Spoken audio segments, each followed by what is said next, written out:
जितेंद्र, ओ, आपका सत्संग सुनते हैं? ठीक हो आप? मन प्रसन्न है? ये इस सखी को दे दो। ये उनको विराट कर दो। और इस सखी को बरसाने की छोटी चुनरी ले आई। इस सखी पिछली बार जब हम आए थे तो मन में और मुझे लगा कि पूछूंगी, लेकिन जो भी बैठा था वहां पे उन सबने कुछ ना कुछ वैसा सवाल कर लिया था। और जब आपके पास आने का यहाँ पे हम बात कर रहे थे नमो जी से, और फिर मैं आपसे मन ही मन बात कर रही थी कि कुछ जो सवाल मेरे आ रहे थे। अगले दिन मैं एकांतिक वार्तालाप खोलती थी और कोई ना कोई वो सवाल पूछ रहा होता। श्री जी हो व्यवस्था कर देती है। मर जी, आपका सत्संग सुनते हैं रोज और कहते हैं अपने जीवन में उतारने का प्रयास कर रहे हैं। मर जी, एक इसमें था, आप अध्यात्म मार्ग के पथिक हैं और जीवन भर आपने प्रेम मार्ग और ज्ञान मार्ग में चरम सीमा प्राप्त की है। आप एक संसारिक जगत में अपनी मेहनत से या अपने कर्मानुसार उच्चतम वो प्राप्त किया। अब इसमें सबसे बड़ी बात देखो, हम साधना करके लोगों को प्रसन्नता दे रहे हैं, प्रसन्नता ही तो दे रहे हैं, और ये पूरे भारत को प्रसन्नता एक खेल में देते हैं। अगर ये विजयी हुए तो हमारे पूरे भारत में पटाखे छुटाए जाते हैं, पूरे भारत में आनंद मनाया जाता है। क्या इनकी साधना नहीं है? यह भी तो इनकी साधना है। यदि उसे भगवत प्रीत्यर्थ कर देते हैं तो इनके साथ पूरा भारत जुड़ा हुआ है। अगर ये विजय को प्राप्त होते हैं तो अब बच्चा बच्चा भारत का आनंदित हो जाता है। तो इनकी साधना है, ये अपने अभ्यास में रहें, और इनका यही भजन है कि अपने अभ्यास को पुष्ट करें। भले वो खेल है, लेकिन पूरे भारत को आनंद प्राप्त होता है इनके विजयी होने पर।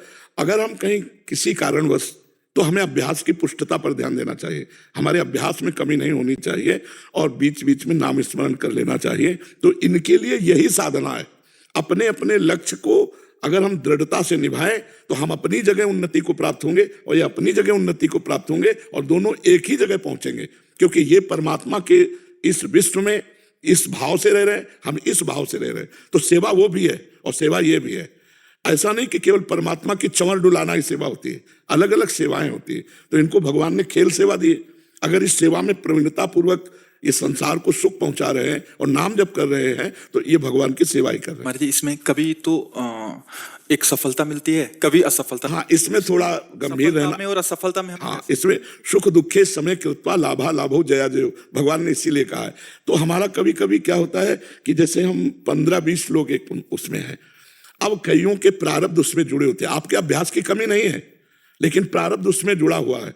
अब अगर उसमें अशुभ प्रारब्ध ज्यादा जुड़ गया, क्योंकि विजय उनकी भी होनी है ना, तो आपका अभ्यास फिट होने पर भी आपको हार जनित दुख देखना पड़ेगा। जिसमें प्रारब्ध भी जो प्रारब्ध, बिल्कुल प्रारब्ध, अभ्यास की कमी ना होने पर भी प्रारब्ध फेल कर देता है। और अभ्यास पूर्ण है और प्रारब्ध पूर्ण है तो विजय की प्राप्ति होती है। हमारे जी, कभी कभी देखा जाता है कि ऐसे ही कैच हो गया, कभी छूट गया। हाँ, प्रारब्ध हाँ, इसमें प्रारब्ध भी काम करता है और अभ्यास भी।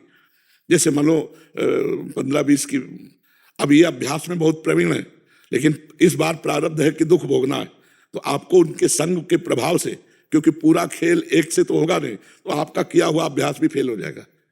असफलता में हमें कैसे रहना? हमको उस समय भगवान का चिंतन करते हुए धैर्य रखना पड़ेगा। है बड़ा कठिन, है बड़ा कठिन, क्योंकि असफलता में कोई धैर्य पूर्वक मुस्कुरा के निकल जाए, ये बहुत बड़ी बात होती है। अब मतलब असफलता में भी जहां से असफलता प्राप्त हुई है उसको गले लगाकर मुस्कुरा करके और चल देना। भगवान देते हैं वो क्षमता। असफलता ही सदैव नहीं रहेगी, दिन नहीं रात, रात कैसे रह सकती है।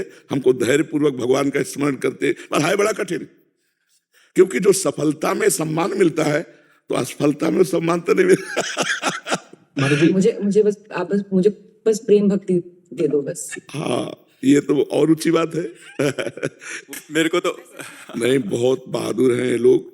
नहीं, संसार का यह सम्मान प्राप्त होने पर ये भक्ति की तरफ मुड़ पाना बहुत कठिन होता है। बाबा हम दोनों बस। हाँ, हमें लगता है कि विशेष प्रभाव आपका इनके ऊपर भक्ति कब पड़ेगा।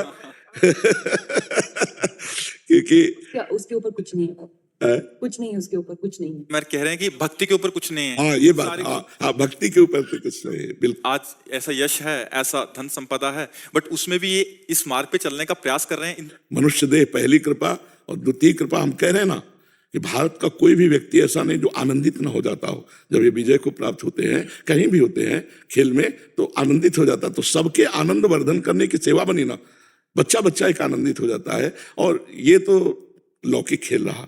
खास बात जो इन्होंने रहा कि भगवान की प्रेम लक्षणा भक्ति, अगर इस खेल में हम जीत गए तो सदा सदा के लिए जीत जाएंगे, हम सदा सदा के लिए विजयी हो जाएंगे। इसमें प्रधान बात है नाम जप। जितना अधिक हम उठते बैठते नाम जप का अभ्यास करें तो हम आगे बढ़ जाएंगे। लौकिक और पारलौकिक दोनों उन्नति।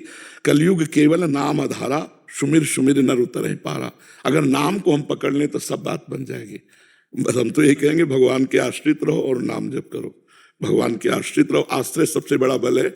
भगवान के भरोसे रहो, नाम जप करो और खूब प्रेम से रहो, खूब आनंद से रहो।